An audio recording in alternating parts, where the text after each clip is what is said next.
Oke, baik. Selamat sore semuanya. Ya, jadi kita kembali lagi bertemu di pertemuan yang ketiga nih kan. Ya, yang mana di sini dengan materi penggunaan algoritma. Jadi, algoritma ini dari dasar ketika kalian belajar pemrograman dasar sudah diajarin ya kan. Yang mana sebelum sampai ke program, kalian diajari dulu yang namanya algoritma. Apa kepanjangan algoritma? Langkah-langkah. Itu aja lupa ya kan? Hmm. Oke, kita lihat bagaimana pendahuluan dari si algoritma ini. Data adalah pengubah permintaan, apa nih, permainan di AI. Kemajuan terbaru dalam AI di sini mengisyaratkan bahwa untuk beberapa masalah, kemudian memilih jumlah data yang tepat, lebih penting daripada algoritma yang tepat. Misalnya di sini pada tahun 2001, dua peneliti dari Microsoft, si Blanco dan si Brill, dalam makalah kenangan mereka yang berjudul Scaling to Very Very Large Corpora for Natural Language, apa nih, Disambiguation. Nah, ini menunjukkan bahwa jika Anda ingin membuat model bahasa, Anda tidak memerlukan algoritma terpintar di kota. Setelah dilemparkan lebih dari 1 miliar kata di dalam konteks masalah, maka di sini algoritma apapun akan mulai bekerja dengan sangat baik. Jadi pada bab ini di sini membantu kalian untuk memahami hubungan antara algoritma dan data yang digunakan untuk membuatnya melakukan pekerjaan yang bermanfaat. Apa itu data?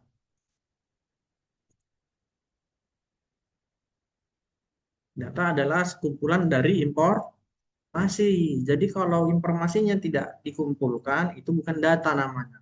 Ya, makanya ketika kalian ingin mendapatkan suatu berita, cari dulu informasinya. Benar nggak berita tadi merupakan data yang benar? Jangan asal diterima.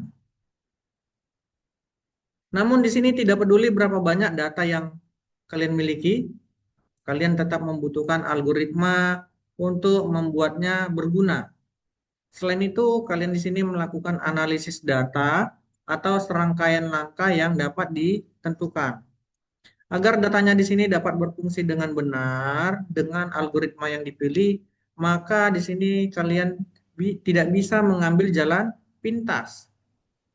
Meskipun si AI di sini adalah otomasi cerdas. Terkadang otomasi di sini harus berada di belakang analisis. Mesin yang belajar sendiri berada di masa depan yang jauh.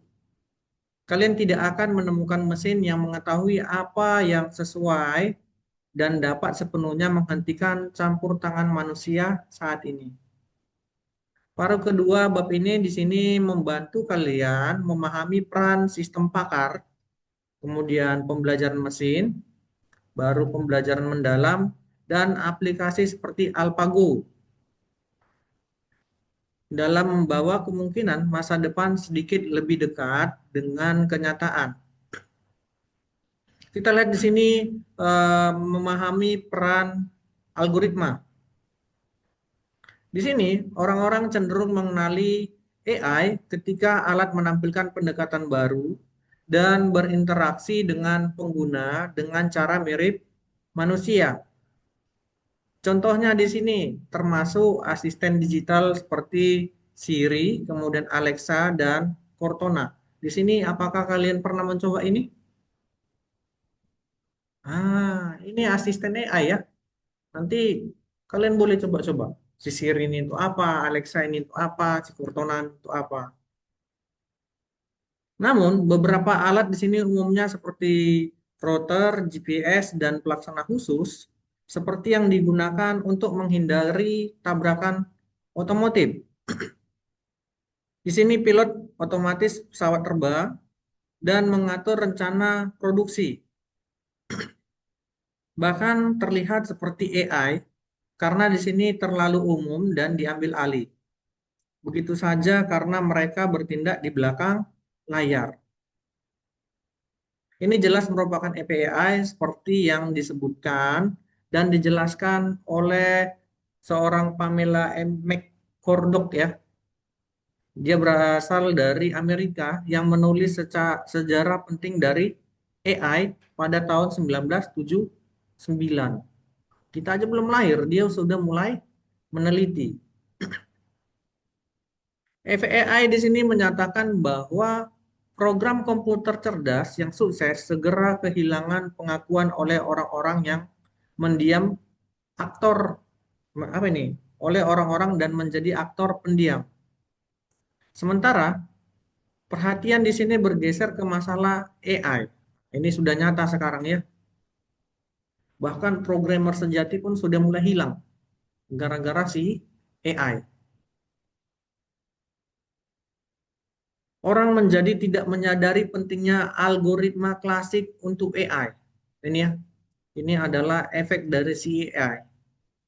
Dan mulai berfantasi tentang AI yang dibuat dari teknologi esoteris atau menyamakannya dengan kemajuan terkini, seperti pembelajaran mesin dan pembelajaran mendalam. Algoritma di sini adalah prosedur yang merupakan urutan operasi.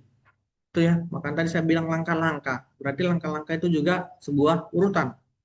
Biasanya di sini ditangani oleh komputer yang menjamin untuk menemukan solusi yang tepat untuk suatu masalah dalam waktu yang terbatas atau memberitahu bahwa tidak ada solusi.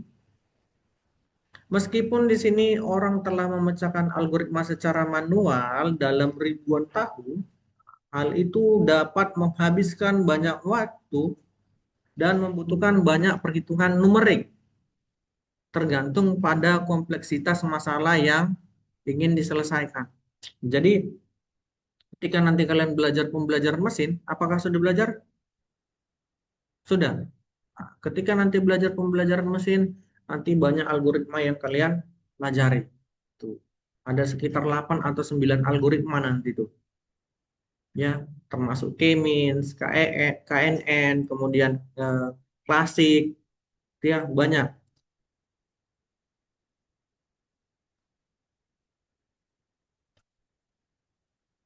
Kita lihat di sini algoritma telah menjadi kode keras dalam kecerdasan manusia yang menyusunnya. Dan setiap mesin yang beroperasi pada algoritma di sini tidak dapat mencerminkan kecerdasan yang disematkan ke dalam prosedur algoritmik semacam itu. Kita lihat memahami apa yang dimaksud dengan algoritma.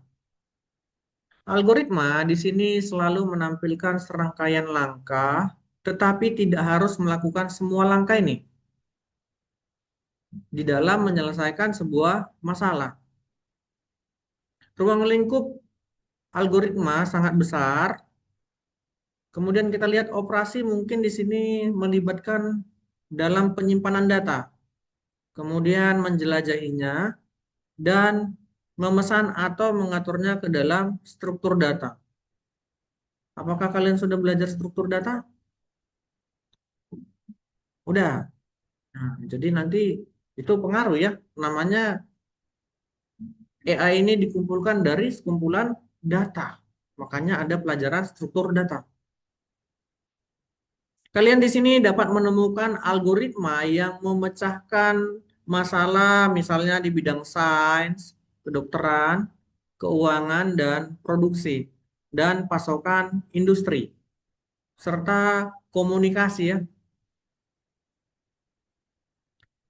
Semua algoritma itu adalah urutan operasi untuk menemukan solusi yang tepat suatu masalah dalam waktu yang wajar atau melaporkan kembali jika tidak ada solusi yang ditemukan. Jadi misalnya nih, ketika kalian pakai AI, Dia bingung mau jawab apa. Pasti dia bilang, maaf, kami tidak mengerti maksud Anda. Mungkin maksud Anda seperti ini, dikasih poin-poinnya. Gitu ya. Di sini algoritma AI cenderung berurusan dengan masalah kompleks yang seringkali merupakan bagian dari kelas masalah NP kompleks, komplit, di mana NP ini adalah waktu polinomial non determinit di apa ini deterministik yang secara rutin ditangani manusia dengan menggunakan campuran pendekatan rasional dan intuisi. Kita lihat di sini beberapa contoh. Yang pertama, menjadwalkan masalah dan mengalokasikan sumber daya yang langka.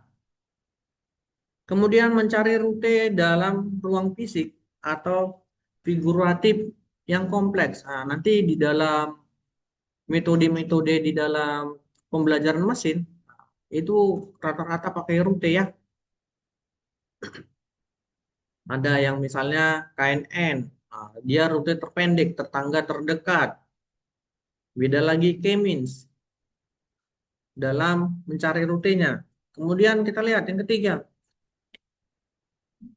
mengenali pola dalam penglihatan gambar versus sesuatu seperti pemulihan gambar atau pemrosesan gambar atau persepsi suara.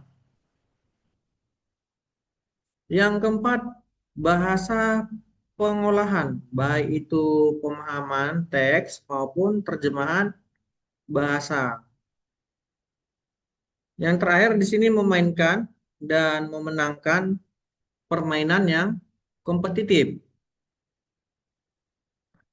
Masalah dari NP kompleks di sini membedakan diri mereka dari masalah algoritmik lainnya karena di sini menemukan solusi untuk mereka dalam kerangka waktu yang masuk akal sebelum memungkinkan.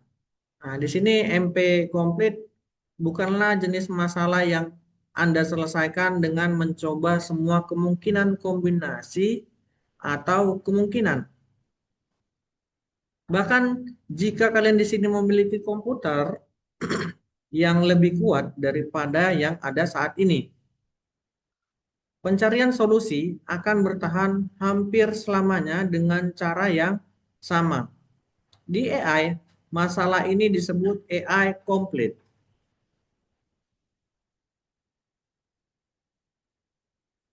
Mulai dari perencanaan dan percabangan. Perencanaan di sini membantu kita untuk menemukan urutan tindakan yang harus dilakukan untuk mencapai sebuah tujuan tertentu. Ini adalah masalah klasik dari si AI. Dan kita di sini dapat menemukan contoh perencanaan dalam produksi industri. Kemudian alokasi sumber daya dan memindahkan robot di dalam ruangan. Mulai dari keadaan saat ini, AI menentukan semua kemungkinan tindakan dari keadaan tersebut terlebih dahulu.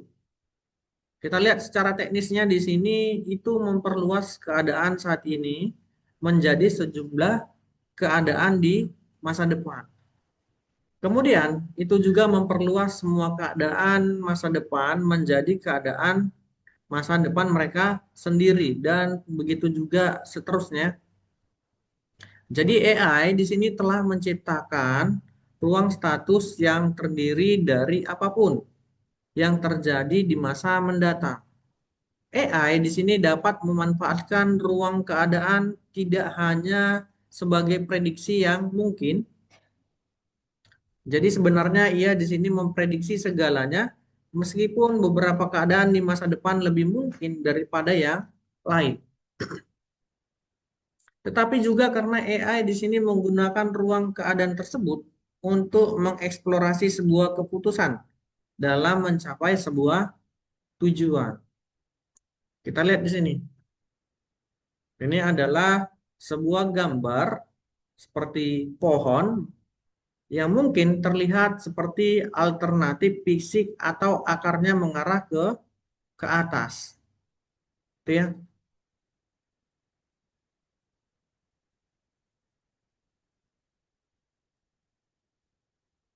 Pohon yang memiliki satu simpul akar seperti pohon fisik, node rootnya adalah titik awal untuk pemrosesan yang kita lakukan. Terhubung ke akar, di sini adalah cabang atau daun. Node daun adalah titik air untuk sebuah pohon. Maka di sini simpul cabang mendukung cabang atau daun lain. Nah, di sini dia ditunjukkan pada gambar 3, 1 tadi ya. Kemudian kita lihat, grafik adalah semacam ekstensi pohon, seperti pohon. Nah, maka kita memiliki node yang terhubung satu sama lain untuk membuat sebuah hubungan. Namun, seperti pohon biner, kita lihat di sini simpul grafik dapat memiliki lebih dari satu atau dua koneksi. Bahkan node grafik yang sering memiliki banyak koneksi, di sini yang paling penting node dapat terhubung ke segala arah, kemudian tidak hanya dari orang tua ke anak. Namun di sini agar tetap sederhana, pertimbangkan grafik yang ditunjukkan pada gambar yang kedua. Ini adalah node grafik yang dapat kita lihat terhubung satu sama lain dengan berbagai cara.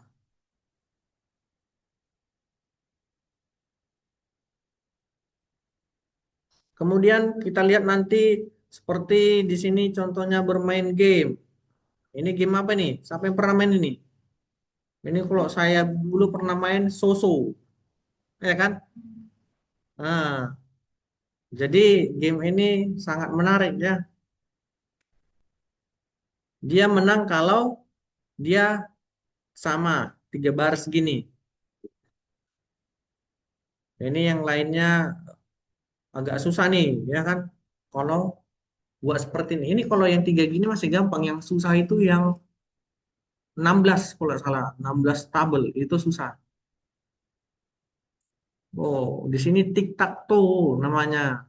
Nah, dulu di aplikasi handphone saya namanya Susu, ya kan?